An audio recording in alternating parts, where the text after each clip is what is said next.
Hey everybody, it's George from DinosaurGeorge.com. Let's get started. All right, Freddie from London, England says, "Hi Dinosaur George, I enjoyed your website and I think the way you set out the Prehistoric Mania page was a stroke of genius." Freddie, thank you very much, but let me tell you something, man. A young friend of mine, a young guy named Caden, and I think Caden is 13 or 14 years old. Do you know that Caden is actually the guy who created that entire page? I just embedded it in my page as a courtesy. It is a remarkable bit of work, and that young man put in a ton of time making it. He said, okay, I noticed that the way tyrannosaurs were evolving, it seemed that they only were getting bigger.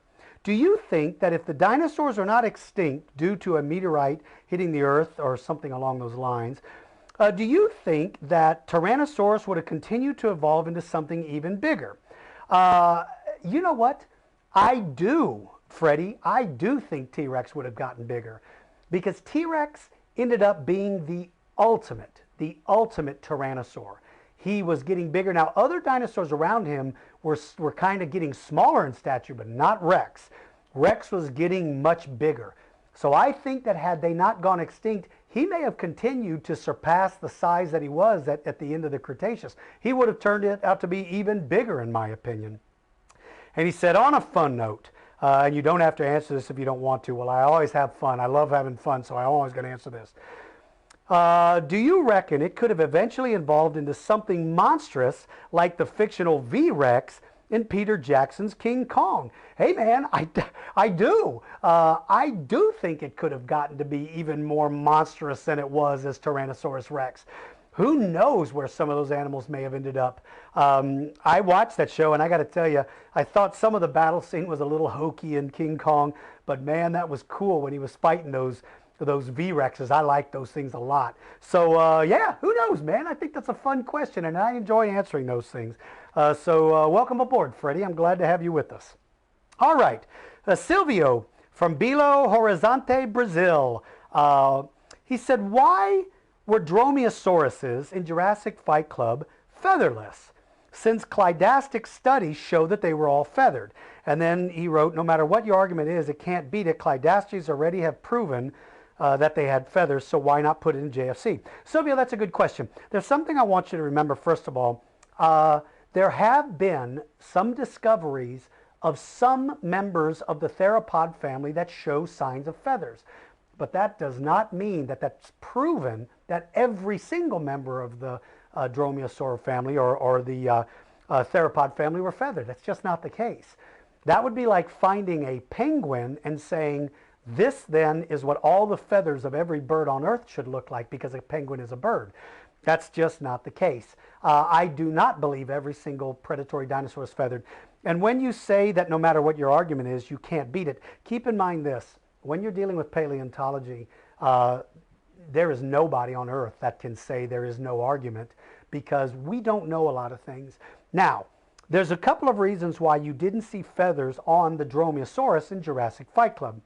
The reason why is because there is no evidence of Dromaeosaurus specifically having feathers. I've seen a skeleton of a feathered dromaeosaur, but it's not Dromaeosaurus. And so until I actually see the evidence that Dromaeosaurus had feathers, I would not fill a cover's body with them because that is not scientific accuracy. So that's why you don't see them. There's another reason why you don't see feathers on a lot of the raptors in Jurassic Fight Club, and that has to do with how long it takes to animate feathers. It's not like you just stick them in a computer and off they go. Every single individual feather has to be created and then moved along with its body. It is an incredible amount of work. So the reason why you didn't see a completely feathered dinosaur, like if you looked at the dromaeosaurs, they had feathers on the back of their head. I feel comfortable putting those there. But you did not see feathers all over its body because there has never been a Dromaeosaurus discovered that shows that it had feathers, because that would just be poor science. All right, Trevor from Bury St. Edmunds, England. Another guy from England. Cool. Does Oviraptor mean egg thief? Yes, it does. The name Oviraptor means egg thief. And he said, and I believe that Parasaurolophus use their sounds not only to attract a mate, but also in a competition, just like the marching band camps, which different regions, they would be able to make different sound. I completely agree. I completely agree, Trevor. I think that that great big giant crest on a Parasaurolophus absolutely would have been used to communicate, do more than just communicate sound with each other or for mates. I think they certainly would have used it to communicate over great distances. They may have used it to threaten others, to say, keep out of my turf. They may have used it to warn others of potential danger. But yeah, I think it would have sounded like a prehistoric competition of marching bands. I think you would have heard those guys bugling and calling from all over. Or there's another option, Trevor, and this is something to think about. We may not have been able to hear a single noise Parasaurolophus made, because based on the shape of that crest, it's been proposed that they may have made a sound that was so low the human ear couldn't hear it. So we may not have heard anything at all. But if we had machines that pick up low frequency noise, there may have been things going off the chart. We may not have known that those animals were screaming and roaring. Now, if we were close to them and they made low frequency sound, we could probably feel it. We could probably feel the vibrations, and that would tell us they're making noise. So anyway, nobody knows, but it is kind of fun to speculate. Okay, Alex from Richmond, Indiana. DG, your answers are very informative. I cannot thank you enough for your input. Alex, it's my pleasure, and I'm glad you do find these informative. Okay, on to the question. What do you think about that fuzz found with small ornithischian, with the small ornithischian Tianyulang? I'm sorry. Are they related to theropods, protofeathers, or even pterosaurus hair? Okay, here's the deal, Alex. What Alex is talking about is they found the remains of a small dinosaur, and it shows to have, they're not feathers, but it's kind of like fuzzy looking stuff around them. Some people think they're sort of like proto-feathers. They're sort of like fuzz. Now that stuff is different than the fuzz found on pterosaurs. I believe that what's on pterosaurs is actually hair, sort of like a bat. I think, because I've studied those guys a little bit, it looks to me that they had hair, whereas the dinosaurs that have feathers kind of sort of have feathers. I've also, I had a chance to study a dinosaur. In fact, if you go to my website, dinosaurgeorge.com, and you click on the blog page, look at, I did a story about a dinosaur I had a chance to study. It's actually got real-time feather impressions. This guy had real feathers.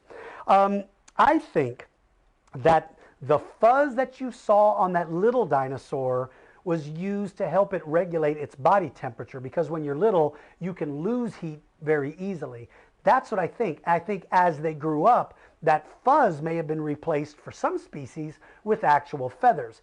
Now, not completely covering their body, but maybe feathers on their legs, feathers on their tail, feathers on their arms.